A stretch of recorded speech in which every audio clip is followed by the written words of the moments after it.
প্রত্যেকটা হত্যাকাণ্ড তো তার মেটিকুলাস ডিজাইনে করা। এটা তো তাদের ছিল লাশ ফেলো সরকার পড়বে। অধিকাংশ মারা গেছে যারা, কই আন্দোলনরত একটা নেতাও তো মারা যায়নি, তাদেরকে একটা আচরও লাগেনি। সাধারণ ছাত্রদের মেরে এরা এমন একটা সিচুয়েশন তৈরি করলো আর সব আমাদের উপর। আসসালামু আলাইকুম দর্শক, সিগন্যাল বিডি চ্যানেলের নতুন একটি নিউজ ভিডিওতে আপনাদের স্বাগতম। প্রিয় দর্শক, শেখ হাসিনা জাতির উদ্দেশ্যে আজকে জুমার পরে একটি ঐতিহ্যবাহী ভাষণ দিয়েছেন। এই ভাষণে কি কি নিয়ে কথা হলো, বিশেষ করে আমাদের অন্তর্বর্তীকালীন সরকার ডক্টর ইউনূসকে নিয়ে কথা হয়েছে। কারণ এত আওয়ামী নেতাকর্মীরা মাঠে ছিল, এত ছাত্ররা মাঠে ছিল, কিন্তু শুধু ছাত্ররাই মরলো কেন? আর কোন সাধারণ মানুষ বা আওয়ামী নেতাকর্মীরা মরলো না কেন? এত পুলিশ মরলো কেন? এগুলোর বিচার কি হবে? এগুলো কি সবকিছু হাসিনা মেরেছিল? এমনই বলছে শেখ হাসিনা। পুরো ভিডিওটি দেখতে থাকুন, আশা করি পুরো ভিডিওটি দেখলে বুঝতে পারবেন। এখনো যারা আমাদের চ্যানেলটি সাবস্ক্রাইব করেনি তারা অবশ্যই আমাদের চ্যানেলটি সাবস্ক্রাইব করে রাখবেন, আর ইতিমধ্যে যারা সাবস্ক্রাইব করেছেন তাদেরকে অসংখ্য ধন্যবাদ। তো প্রিয় দর্শক, চলুন একটি লাইক দিয়ে মূল ভিডিওতে যাওয়া যাক। যে আইন পার্লামেন্টও পাস হয়নি, সেই আইনে বলে আমাকে মৃত্যুদণ্ড দেওয়া হয়েছে। আমার অপরাধ কি? আমি কি গুম করেছি, খুন করেছি? আমার প্রশ্ন হচ্ছে কাদের খুন করলাম? প্রত্যেকটা হত্যাকাণ্ড তো তার মেটিকুলাস ডিজাইনে করা। এটা তো তাদের ছিল লাশ ফেলো সরকার পড়বে। অধিকাংশ মারা গেছে যারা, কই আন্দোলনরত একটা নেতাও তো মারা যায়নি, তাদেরকে একটা আচরও লাগেনি। সাধারণ ছাত্রদের মেরে এরা এমন একটা সিচুয়েশন তৈরি করলো আর সব আমাদের উপর। আমি সমস্ত আহতদের চিকিৎসা, আমি থাকতে যতদিন প্রায় 34 জন শহীদ পরিবার, তাদের ডেকে এনে গণভবনে সান্ত্বনা দেওয়া, আর্থিক সহায়তা দেওয়া এবং ন্যায় বিচার যাতে পায়, আমি জুডিশিয়াল এনকোয়ারি কমিশন গঠন করেছি। ইউনূস এসে সেই এনকোয়ারি কমিশনকে কাজ করতে দেয়নি, কেন বন্ধ করলো? আমি এখনও দাবি করব, প্রত্যেকটা লাশ কবর থেকে তুলে সেই লাশের ফরেন্সিক করতে হবে, ময়নাতদন্ত করতে হবে, কিভাবে মারা গেছে সেটা নিশ্চিত করতে হবে। তারপরে এটা আমরা মেরেছি কিনা সেটা তারা প্রমাণ করতে হবে। কিন্তু সেটা না, কোনো মতে গোজামিল একটা দিয়ে সরাসরি আমাদেরকে মৃত্যুদণ্ড দিয়েছে। এইভাবে ক্ষমতার যে অপব্যবহার করা, আর পার্লামেন্টে পাশ করা আইন তো আবার পার্লামেন্টেই পাশ করায় নিতে হবে বা সংশোধন করে নিতে হবে।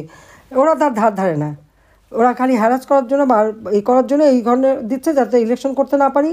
আর যেহেতু যুদ্ধাপরাধীদের আমি বিচার করেছি, সেই জন্য আমাকেও সেই বিচারটা, এটা সম্পূর্ণ রাজনৈতিক প্রতিহিংসা, তাছাড়া আর কিছু না। এত দ্রুত বাংলাদেশের আইন আর কোর্ট কাছারি এত মানে এক্সপার্ট হয়ে গেল যে কি দ্রুত সময় বাস দিয়ে দিল।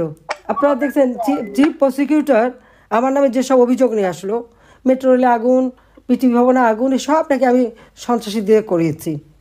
সন্ত্রাসীরা তো করেছে, এতে কোনো সন্দেহ নাই, কিন্তু সেটা কারদের? ইউনূসের এনসিপি পার্টিরই এক নেতা নিজে স্বীকার করেছে, সে ইন্টারভিউ বলেছে যে মেট্রো রেলে আগুন এবং পুলিশ হত্যা না করলে তার বিপ্লব নাকি সফল হতো না।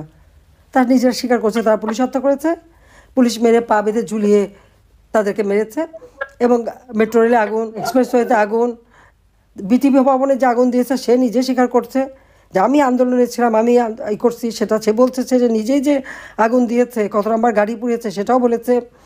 বিআরটিসি ভবনে যে আগুন দিয়েছে সে সেটা স্বীকার করেছে। এরা তো সবাই নিজেরা গর্বভরে এই কথা বলে বেড়াচ্ছে। তাহলে আমি কখন আগুন দেওয়ালাম?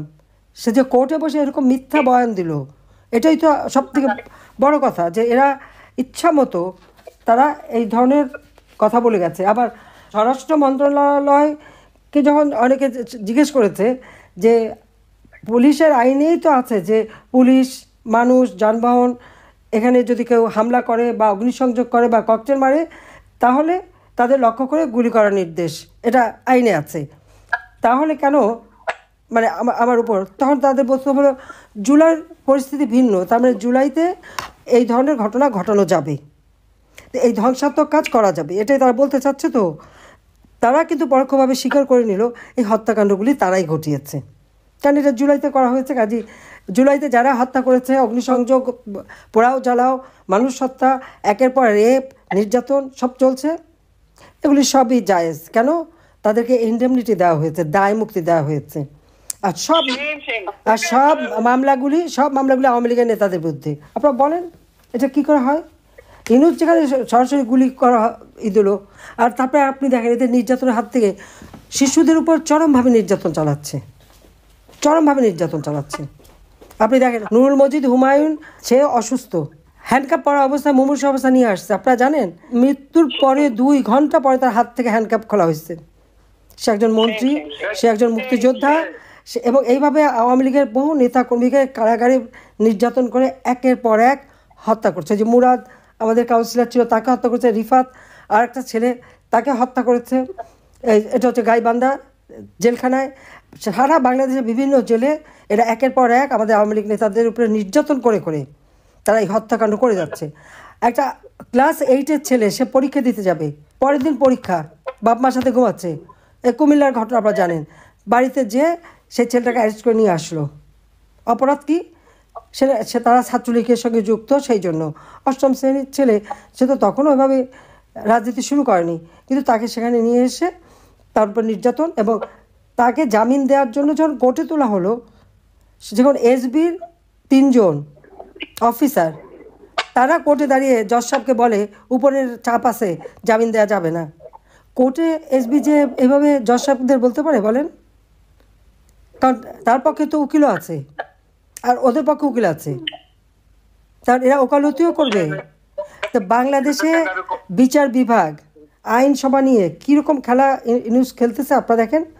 নরসিংদীতে আমাদের আর এক ছেলেকে ছাত্রদল অপহরণ করে তার বাপ যখন টাকা দিচ্ছে তখন তাকে ছেড়ে দিছে। আমাদের ওখানে তো বহু ছেলে মেয়েকে হত্যা করেছে। তো এইভাবে একের পর এক আওয়ামী লীগের যে কত নেতাকর্মী হত্যা হয়েছে, সেটা আপনারা একবার হিসাব করে দেখেন, যে সেই 15-16 জুলাই থেকে একের পর এক এই ঘটনা তারা করে যাচ্ছে। আজকে আমি একটু বলবো যে আজকে যেখানে আমরা নির্বাচিত জনপ্রতিনিধি, আমাদের কোনো কর্মকাণ্ড করতে দেবে না কারা? অবৈধভাবে ক্ষমতা দখলকারী, তাদেরই রাজত্ব। একের পর এক হিউম্যান রাইটস ভায়োলেশন হচ্ছে। একটা নারীদের উপর যে পাশবিক অত্যাচার, কোন দেশে আছি আমরা?